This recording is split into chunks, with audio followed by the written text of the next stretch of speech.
Every single second, Apple sells about 8 iPhones. That's nearly 700,000 iPhones every single day, more than many smartphone companies sell in an entire year. And here's the strange part, Apple doesn't win by shouting about RAM, megapixels, or discounts. No flash sales, no price wars, no spec battles, yet it still dominates the world. So how did Apple turn marketing into a psychological masterpiece and Steve Jobs into one of the most influential brand architects in history? Apple never really sold phones the way the rest of the industry did.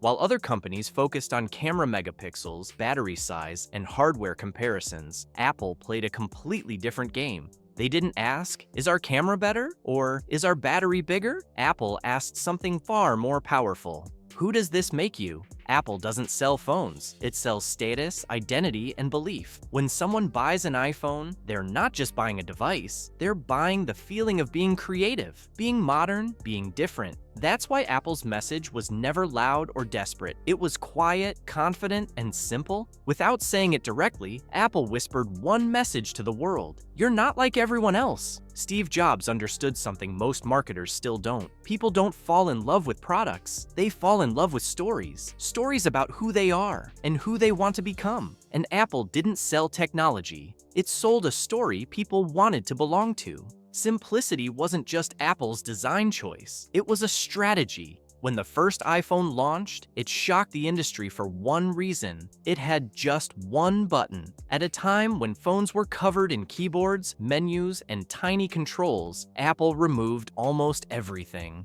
The same thinking showed up everywhere. The clean white boxes, the perfectly placed product inside. No clutter, no manuals screaming for attention. Even Apple's ads followed the same rule. Minimal words, clean visuals, one clear idea. This worked because of a simple truth about human psychology. The brain trusts simple things. Complexity feels risky. Confusion creates doubt, and doubt kills conversions. While other companies kept adding features to impress users, Apple did the opposite. It didn't add more. It removed fear. Fear of pressing the wrong button, fear of not understanding technology, fear of complexity. Apple made technology feel calm, friendly, and human. And that simplicity didn't just look beautiful, it made people feel safe buying it. Apple doesn't just sell products, it sells feelings. Every Apple launch is more than a presentation. It's a carefully crafted story. It feels like a movie, not a tech demo. The lights dim,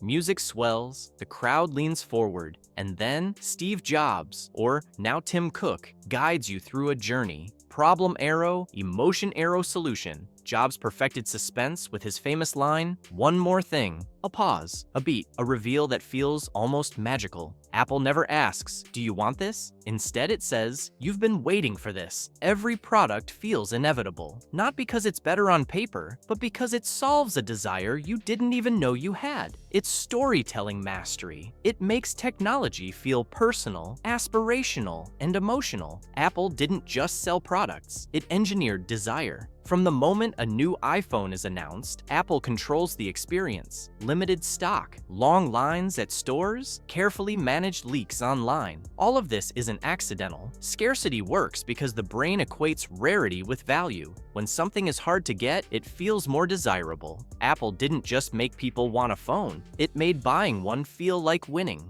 Every launch became an event, a competition, a personal victory. Standing in line, unboxing, holding the product for the first time, it's a psychological reward. A rush that other brands rarely achieve. Apple mastered more than technology, it mastered human desire. The ecosystem lock-in. Apple didn't just make great products, it created an ecosystem that feels effortless and indispensable. Your iPhone connects seamlessly with your AirPods, your Mac, your Apple Watch, and your iCloud. Every device talks to the others. Photos, messages, music, files, they move naturally between devices, as if by magic. Leaving Apple doesn't feel like switching a phone. It feels like losing a part of your digital life. But here's the genius: Apple isn't trapping anyone, it's pampering its users. Every new feature, every integration is designed to make life easier, smoother, and more connected. And that seamless comfort, it builds loyalty stronger than any contract or advertisement ever could. Apple doesn't try to be the cheapest option, it prices its products high on purpose. Because in the world of psychology, high price equals high trust. People don't ask, is it cheap? They ask, is it worth it? Every dollar signals something beyond the hardware.